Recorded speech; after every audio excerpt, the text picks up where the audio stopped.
Friends అందరికీ వందనాలు. అందరికీ హ్యాపీ ఉమెన్స్ డే అండి. మీ అందరూ బాగున్నారా? బాగుండాలని మనస్ఫూర్తిగా కోరుకుంటున్నానని. నా ఛానల్ ఎవరైనా ఫస్ట్ టైం చూసినట్లయితే కనుక నా ఛానల్ సబ్స్క్రైబ్ చేసుకోమని మనవండి. అలాగే నా ఛానల్ సబ్స్క్రైబ్ చేసుకున్న వారికి, నా ఛానల్ వాచ్ చేస్తున్న వారందరికీ థ్యాంక్ యూ సో మచ్ అండి. ఇవాళ ఉమెన్స్ డే కాబట్టి బైబుల్లో గొప్ప స్త్రీల గురించి తెలుసుకుందాం. గొప్ప స్త్రీలు వచ్చేసి 5 ఉన్నారండి. 5లో మనకి టైం సరిపోదు కాబట్టి ఇద్దరిని చూద్దాం. ఫస్ట్ వచ్చేసి షిప్రా పూయర్. వీళ్ళు హెబ్రీ మంత్రసానులండి. వీళ్ళు హెబ్రీ మంత్రసానులు అయినప్పుడు వీరికి కాంప్ చేయడానికి వీళ్ళు వెళ్తారు కదండి. అప్పుడు ఐగుప్తు రాజు వీళ్ళని కబురు పంపించి యూదుల్ని చంపేమని చెప్తాడు. యూదుల్లో పుట్టిన మొట్టమొదటి మగ సంతానాన్ని, ఆడపిల్లలు కాకుండా మగ సంతానాన్ని, ఎవరైతే మగపిల్లలు మా యూదులకి మగపిల్లలు పుడతారో వారిని చంపేమని చెప్తారు. ఎందుకంటే ఈ యొక్క ఐగుప్తుల కన్నా ఈ యొక్క యూదుల యొక్క మగవాళ్ళు చాలా బలిష్టంగా ఉంటారండి. బలిష్టంగా ఉంటారు. ఒకవేళ వీళ్ళు కానీ పెరిగి పెద్ద వంశం పెరిగిపోతే ఆ యొక్క ఐగుప్తీయులు ఆ యొక్క బలహీనమైపోతారని చెప్పి ఆ యొక్క ఫరో రాజు ఏం చేస్తారంటే ఈ యొక్క హెబ్రీ మంత్రసాన్ని పిలిపించి వారికి ఆజ్ఞ వేస్తాడు.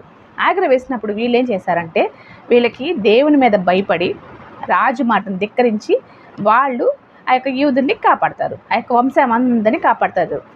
ఆ వంశాన్ని కాపాడటం వల్ల ఆ యొక్క వీళ్ళు చేసిన గొప్ప కార్యాన్ని బట్టి వీళ్ళని ఘనంగా దేవుడు ఎంచాడండి. వీళ్ళ కుటుంబాలను కూడా దీవించి ఆస్వాదించాడు.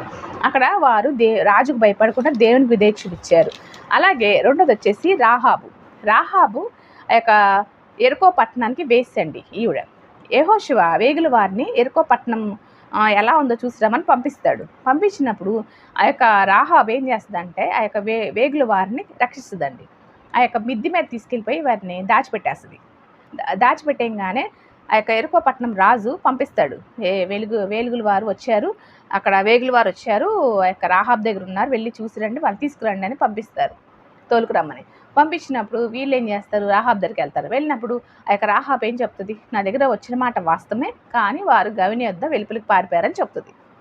చెప్పినప్పుడు ఆ యొక్క వారు ఏం చేస్తారంటే వెళ్ళిపోతారు. వెళ్ళిపోయినప్పుడు అక్కడ వారిని కాపాడారు.